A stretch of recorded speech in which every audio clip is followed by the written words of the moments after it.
Buenas noches, bienvenido.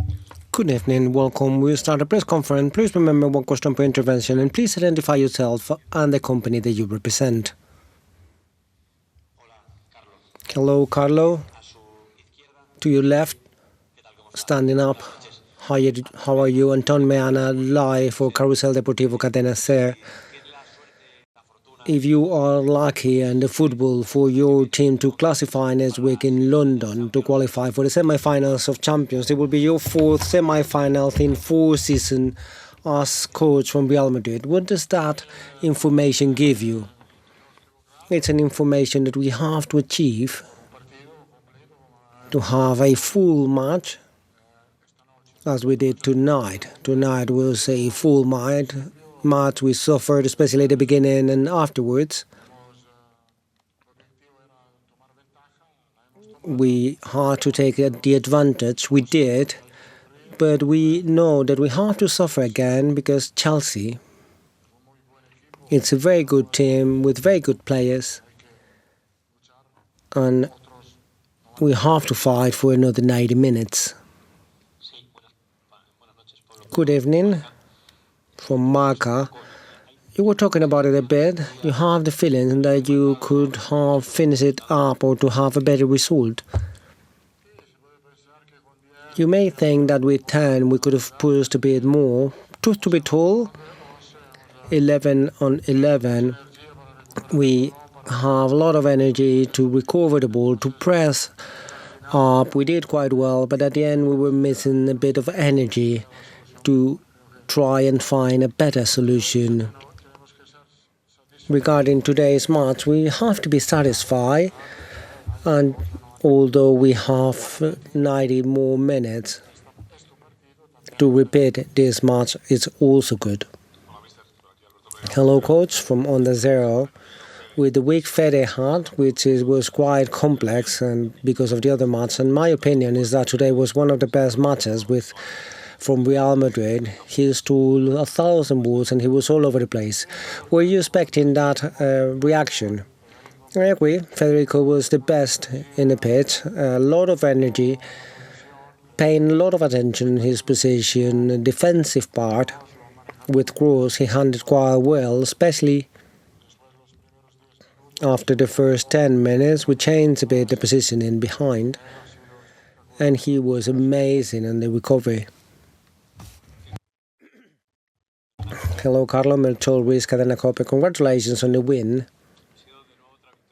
Again, a full win from the whole team. The whole team at the highest level. First and second half, the first few minutes kind of strange, but then quite superior. And I've been seeing you being really serious. Are you as exhausted as the players? I'm not exhausted. I'm quite well. I have tons of energy. I like the team. Obviously, we have to suffer. It's not as simple to be on the bench, even if you're winning 2-0. I'm very happy, but we have to be calm because there's another 90 minutes, and in football, anything could happen. Happy of winning the advantage, and we have to manage it properly and try to repeat the match we had tonight. Carlos Forjanes, good evening from the area AS. I would like to ask about a person that quite often we don't ask about him because maybe we go to players who score, but he has a key role in Madrid, Dani Carvajal. When we get to this qualifying round, it seems that he gives out his best. He was one of the most remarkable. I think Dani on important matches never misses. He's always there. And part of the pressure and the merit of what we tried to do up was because of our right side, where he was pushing a lot on pressure and Kewell.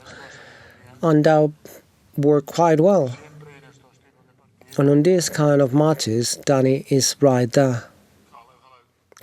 An answer in English for your English fans, if I may. Could you sum up the halfway stage of this tie? Do you feel that 2-0 is enough to take to Stamford Bridge? Would you have liked your team to have killed the game off a bit more when Chelsea went down to 10 men. We are satisfied for the result, for the performance, but it's not over yet. We have to fight, to sacrifice other 90 minutes at Stamford Bridge, and we have to be ready for this. We are satisfied only for tonight.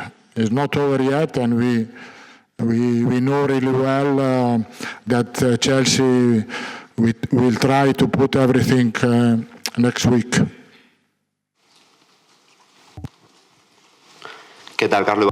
Hello, Carlo. Ivan Martin from OK Diario. I would like to ask about Militao.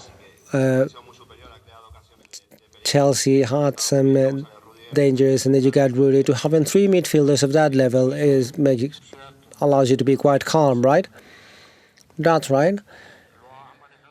They handle it quite well, the space, because the fact that Carvajal was pushing a lot up, and quite often it was 2-on-2, and they did quite properly. Both of them try to anticipate quite often, and I believe we are fine on the back, especially bearing in mind Mendy's injury, and I believe Camavinga is doing quite well in this position.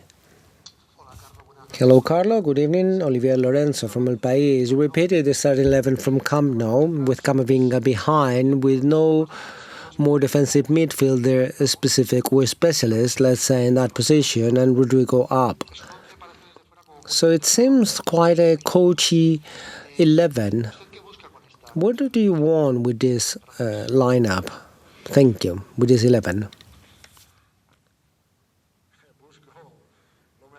I look the best for the team. There's some matches that with the three forward we can have some opportunities, but it's true that I believe that Kroos helps a lot to handle the position. You may suffer a bit more in the defensive aspect. But if there is a collective commitment, there's no suffering. So it depends a lot on the pivot position from Kroos. Depends a lot on the work from the forwards, Vinicius especially, and Rodrigo, to try and have a compact team. And I believe that was quite well. Last two questions. Hello, Carlo, over here for goal. I would like to ask about Marco Asensio. In the last few matches, he was at the very good level, and he scored. I don't know how you assess it in Asensio's level in this decisive moment of the season. My assessment is quite good because he scores more or less in all matches, whether at the beginning of the match or whenever he gets in the pitch. So it's a key player to have in the squad because in any given moment he can provide an advantage with goals and assists. Last question. Good evening, Carlo. Lucas Navarrete. Following the previous question, what are the difference between Asensio and Rodrigo in the qualities and the way they play to decide on one or the other depending on the opponent? Rodrigo risks more because he's a more vertical player. He faces a lot, he moves a lot without the ball behind the line, and Marco handles quite well a space between the lines, and he hits amazingly in that sense. The fact of playing between the lines sometimes helps to find the goal. Thank you.